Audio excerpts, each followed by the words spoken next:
Jason. Yes, welcome to, I don't think it's too big of a statement to say, the House of Fun. It was certainly fun this afternoon when, in the first session, we saw a world record smashed. Adam Peaty, spearheading the campaign for the Brits, smashed his own world record. This place was absolutely rocking. Tonight, though, it is all about the medals. We were here this afternoon, but over the last couple of hours, that podium has been put in place. So somebody's little boy, somebody's little girl will stand on top of that podium as an Olympic champion.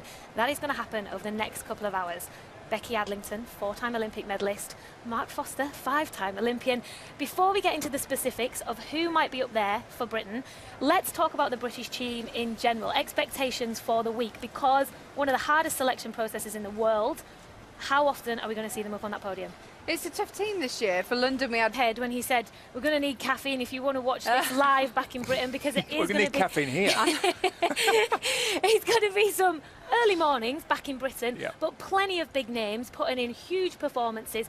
Who are some of the people that, since Adrian Morehouse, of course, if we don't see somebody, James Guy perhaps, Hannah Miley up on that podium as Olympic champion this evening. We can't talk about swimming without mentioning the Russians. It's overshadowed the whole build-up to the swimming. We heard today that the Russians do look like they're going to be on the start list. Efimova, for instance, that is not going to go down well. A young lady who has been found guilty twice. She's failed a drug test for banned substances. You're allowed to get off the fence. It's your opinion, Becky. And the thing is, ultimately, Is it Sun Yang, for instance, yep, the world champion? We're going to see him in the 400 free final tonight. We're also going to see Britain's James Guy in that one. He had a brilliant world championships last year, coming away with a gold and a silver, and he's been talking to our golden boy, Steve Parry. You know, if my child likes me half as much as Hannah likes her dad, I will be so happy, because it's an incredible bond they have. The last time I saw her, she just sort of said in passing, oh yeah, my dad's my hero. I mean, come. them stronger, and I think they really work well together, and they've tried so many different things. Filmmaker, Hannah's the one you're making a story about, right? She trains in a tiny pool. It's not even Olympic distance. She trains with her brothers. It's a really endearing, unique setup, isn't it? it is, and it's kind of very intense, I would have thought, but at the same time, when you get those kind of results, it's very heartwarming. She has a world medal, she has a European medal, she has a Commonwealth medal. She does not have an Olympic medal yet. Stiff competition, though. I mean, Katinka is out there on her own, but it's not just Katinka, is it? Well, not just Hannah in this event for the Brits. Amy Wilmot as well, worth a mention, second-generation Olympian. What do you make of her chances? I think both. Well, stick with us if you want to see whether Hannah is got. Special. I mean, that was a phenomenal world record, but as Becky said, He wasn't even out of breath, and he actually took the opportunity to talk about inspiring the next generation of swimmers. So if you have children, tonight is the night to let them stay up all night. Or wake them up early. Yeah, because my kids will be already awake at that time. We talk about inspiring the next generation. You know, we've talked to Adrian about, he looked at the Duncan Goodhues, the Wilkies. well, I think This is something special it's tonight. no surprise. Becca Cook, we've always had some good people in there. Well, there's plenty of reasons to stay up tonight. We Jazz love Carlin. swimming. Everyone loves swimming. Hyped up for tonight's action. There's been Brazilian drums, there've been samba dancers for the headdresses.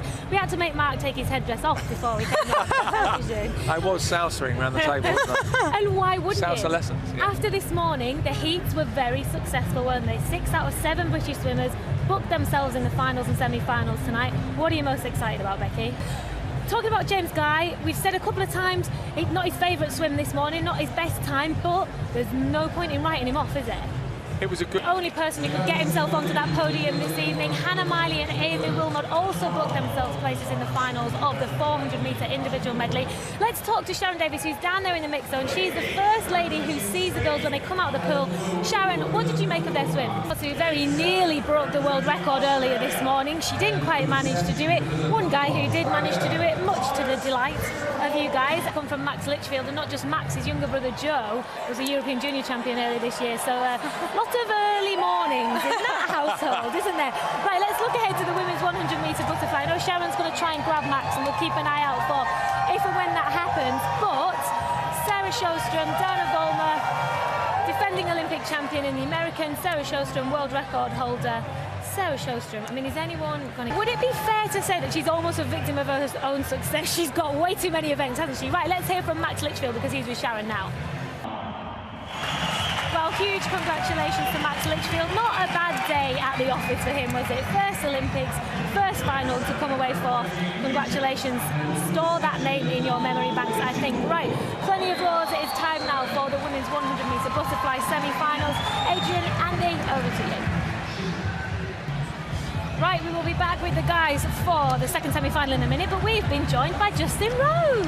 Hey, Justin, how are you're you? here for the golf. Yep. Well, not here for the golf, obviously. That was such a good event. I brought my waterproofs. You should do that. You're in Rio for the golf, Yeah. but this is your first swimming gala. What do you Yeah. make of it so far? Oh, it's unbelievable. I mean, this is really my first ever Olympic event experience. I haven't ever seen one before. I missed out in London 2012 as a spectator. To see how excited you've been getting about everything. You seem Yeah. like you're having a great time, so I suspect I know the answer to this, but some obvious notable absences in the golf team. Yeah. What made you want to come? Oh, for us too. So is the wife with you then? Is she watching the gymnastics? She gets in on Monday, so there'll definitely be some gymnastics viewing, yeah. But I guess for you it's a completely different experience because you're in a big team environment, Yeah. whereas normally you're travelling the world relatively on your own. You hoping this evening that by watching swimmers in the pool, you'll learn, if you ever go in the water, you'll learn how to get out a little bit easier? Clip the sand, clip the water, it's like a bunker shot. We try and You know what I mean? we try and skim across the water. He always likes the term snatching the water. All He right, loves there you that go. term. Yeah, got to snatch the water. Well, and I've got so much.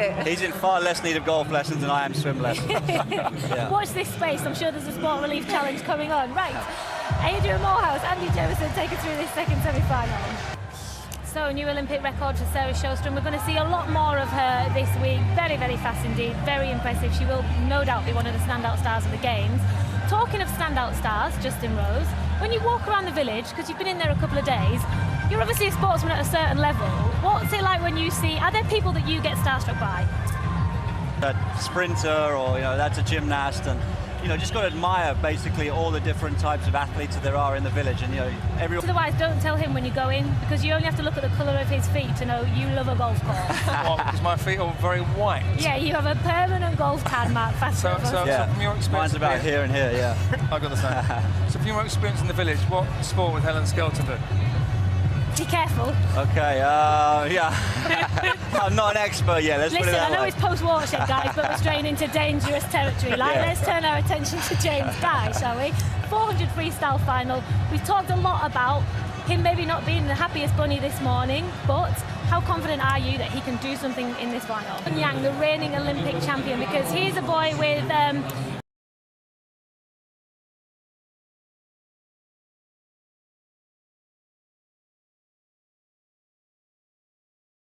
We'll see James Guy tomorrow in the heat of the 200-metre freestyle. He mentioned his family there because, we talk a lot about how families support swimmers. His family uprooted and moved down south, didn't they? Because he wasn't quite settling at boarding school. It's a heck of a commitment. Isn't it? It looks a bit like a Pokemon. Probably was just a Pokemon. I don't understand that game. I don't get it. We found the Pokemon. We're mums, we don't have time for that. Right, so the first national anthem we heard tonight was the Japanese national anthem. Will we hear our national anthem played out this evening? You never know. Hannah Miley has booked herself a place in the final. She's got to get past Katinka Hozu if she wants to do that, but Hannah Smiley Miley is one lady that we're very proud of. Is such an endearing young woman for so many reasons. Very grounded, very down to earth. We've talked about the unique way she trains with her family in that smaller pool. I love her attitude. After this morning's swim, she said to Sharon, yeah, I know Katinka was out there miles ahead of everyone, which she was, but Hannah went, yeah, she's got to back that up tonight, so you never know what could happen. She was, at one point she was so far ahead, you're not just thinking, head down, get this done. Look, at least look. She's got.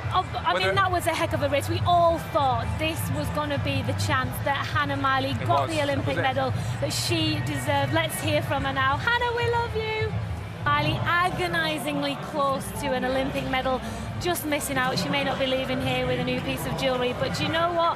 She has won herself an army of fans. Fantastic swimmer, fantastic swim, and you cannot take anything away from what she has done in this pool. Coming up a little bit later on, we'll see Adam Peaty and Ross Murdoch going in the semi-finals of the 100-metre breaststroke. We're flat, aren't we? We'll be back up fit for the boys, though. Headlines, Hannah. Jason. Right, so we have just seen Matt Horton crowned Olympic champion in the 400-metre freestyle. Big relief all round for Matt Horton. It wasn't too long ago that he was in a very serious car accident. We've owned him tonight. I know. I think it's fair to say there has been plenty of discussion and controversy around Sun Yang, who's sitting on the silver podium, and plenty of talk about what may or may not have happened in the warm-up pool. But actually, it doesn't really matter, does it? Because Mac is a guy who's going home with that gold medal. Right, one British bloke who you will have heard lots about, who is well on course to be Britain's first Olympic male champion. since 1988 is Adam Peaty. We're about to see him in the semi-finals of the breaststroke. He goes in the second semi-final, Ross Murdoch goes in the first.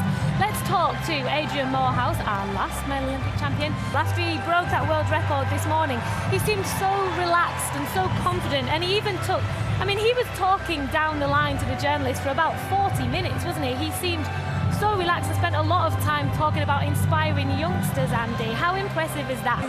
200 European breaststroke champion. He's not doing it here at the Olympics. That's a discussion that's been going on behind the scenes. It is what it is. He didn't qualify at trials, so it'll be interesting to see what happens in that. Plenty he can learn from, and he seemed to have the right attitude, shrugged his shoulders, moved on. Yeah. I wonder how long Adam Peaty is going to spend in that media line tonight, because Well, he didn't break the world record, so I probably... can see you and you pull your faces out. That's right.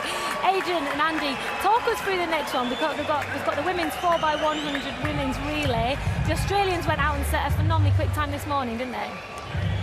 They certainly did. They were absolute. Well, that is the final of the first day of the swimming finals, and it kind of gives us an indication what's going to happen over the rest of the week, doesn't it? Great world record from Australia, impressive swims from those ladies, those sisters we're going to see out there on their own later. Katie Ledecky is a name and a lady we will see a lot more of this week. Another guy we will see a bit more of this week is Adam Peaty. He's booked himself a place in the final of tomorrow's 100-metre breaststroke, and he caught up with Sharon a few moments ago. Bye. Thanks for your company, guys. We'll be back here tomorrow for the heats in the afternoon session. Jason, please stop these two before they fall asleep.